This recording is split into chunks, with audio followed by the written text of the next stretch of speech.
Yan, good morning mga kaibigan, mga kabig. Ngayong umaga narito tayo sa ating shop. Nagbisikleta lang tayo kay medyo pawis pa.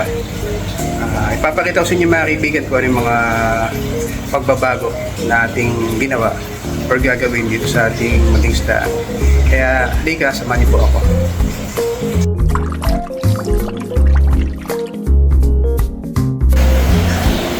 At ito napapansin nyo mga kaibigan, meron tayong bagong stand. Ito yung stand na to ay triple layer. Tapos ito yung kabitan ng ilaw. Yan. So, para ito yung 15 to 20 gallons po yan. Balak natin dito ilagay. Dito talaga natin ilalagay ito. Dito. Kaya ito dual stand lang.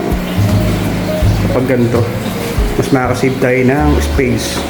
Kaya nagpagawa tayo nito. Dito natin talaga ilalagay yan. Yan, para dito. May espasyo pa tayo sa taas. At dito naman, meron din syempre. Dalawa yung pinagawa natin ito.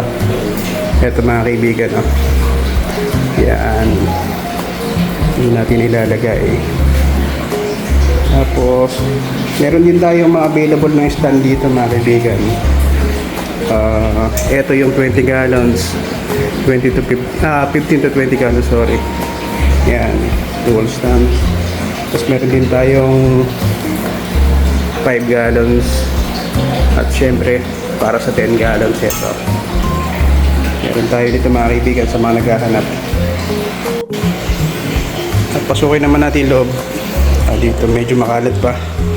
Kaya pa tayo naayos. At mag-isa lang naman ako. Ito mga 10 gallons. Yan, 10 gallons.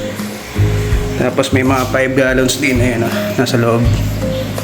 Tapos, yan, 2.5 gallons.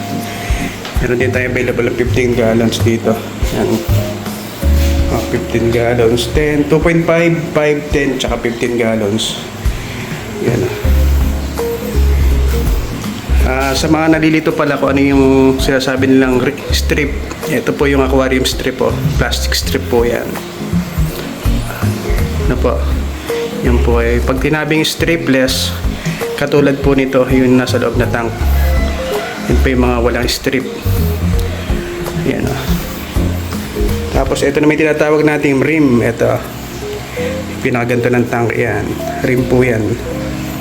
Kaya huwag kayong malilito sa rim at sa strip. Yan. Tapos syempre meron din tayong mga 5 gallons pa. Ito mga 5 gallons natin. Ito, ano kaya, hindi ko pambenta yan. Breeding tank ko yan. Tapos, syempre, meron din tayo rito pang ibon. Yan. Syempre, magulo pa. Isa na mga kaibigan. Ito yung mga nest box para sa mga parakit. Yan. Yan o. Parakit. 5x7. Tapos ito, 5x9, para din sa mga parakit natin. Kasi di ba alam niyo naman na nag-aalaga din ako ng mga ipon. Ayan, may available tayo niyan. Yung iba gagamitin ko. Tapos syempre, meron din tayong pag may nest box, syempre may cage din tayo nito. Ito yung single cage natin. Plastic pa. Ito mo nilagay sa taas. Single cage, mga naghahanap po. Tapos meron din tayong double cage. Mga kaibigan. Yan. Double cage natin. Yan. Double cage. Yan, mga kaibigan. Siyempre, meron din tayong mga accessories, mga fish food. Ito, pakita na natin mga kaibigan. Yan. Yung ating mga fish food, mga accessories natin dyan. Meron din tayong gantong air pump or tawag dito magnetic air pump. Yan. Tapos may mga ilaw na ulit tayo. Tapos may mga plastic fish bowl para sa mga beta, mga fish food. Yan. Para sa mga flower horn, pagkain nila. Mga kaibigan. At meron pa tayong mga sponge filter. Ito mga sponge filter na to, doon talaga yun sa may 5 gallons natin eh. Dahil hindi ko pa nga nasa setup dahil sobrang busy natin dito. Yan dito. Yan mga 5 gallons natin yan eh. Yan. Tapos itong 5 gallons na to, ito yung mga breeding or hindi natin pinagbebenta. Gamit natin dito.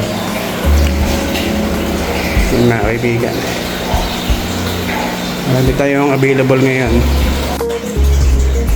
At yan mga kaibigan, mga kabig, naman tayo ngayon lang nakapag-vlog ng pag-video dahil ngayon lang tayo talaga nagka-oras. Kasi syempre, meron, hindi lang isdaan yung ginagawa ko. Katulad nga na sabi ko, meron tayong ibon, may aso tayo. Tapos syempre may pamilya rin tayo na kailangan natin asikasuhin dahil may anak ako, 2. Tapos, tinutulungan ko si Mrs., nagtutulungan kami. Kaya hindi ako masyado nakapag-focus dito sa isdaan natin. Tapos meron pa nga tayo sa bahay, di ba, na breeding area. So napakarami talagang gawain. Pero hindi naman ako nagre-reklamo, kaya lang, yun, gusto lang sabihin sa inyo na may ginagawa talaga tayo. Kaya lang dito sa isdaan, pagka gusto nyo bumili, mag-PM muna po kayo. Kasi madalas kasi, wala ako dito. Kasi nga sobrang busy. Yan ang problema kasi hindi ko na nakakuha ng makakasama rito.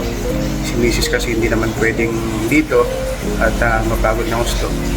Kaya sa mga darating na panahon na pag medyo talagang kumikita na tayo ulit, kuha tayo na makakasama rito mga kaibigan. Tapos syempre yung anak ko, nag-aaral pa, hatid sundo, tapos pakain sa tanghali para hindi na umuwi anak ko. And then, yun. Ito naubos yung oras ko kaya attention na kayo. Tapos dito naman sa mga nabili natin, yung paninda natin, bigyan sa akin ni Mrs. yan para mapagsimula nga ulit. Tapos mga isda, bibili pa tayo. Marami pa tayong gagawin dito mga kaibigan, kaya patuloy nyo kaming supportan mga kaibigan, mga kabi. Siyempre sa mga subscriber natin na palagi nandito yan. Gaya na sabi ko, wala kayo, wala kami. Kaya maraming salamat po sa patuloy na nanonood ng A-Goldfish. Thank you very much po. At yan mga kabi, marami pa akong gagawin, kaya tatapos natin yung vlog natin yung araw. Paunti-unti lang, nakakatapos din tayo. At syempre kung bago ka lang sa ating YouTube channel na A-Goldfish mga kahabi, paninday nyo, subscribe na kayo para updated kayo sa mga susunod natin mga videos. At napakalaking bagay na po sa amin yan. Hanggang dito lang mga kaibigan, hanggang sa susunod, maraming salamat, ingat kayo palagi. Bye bye.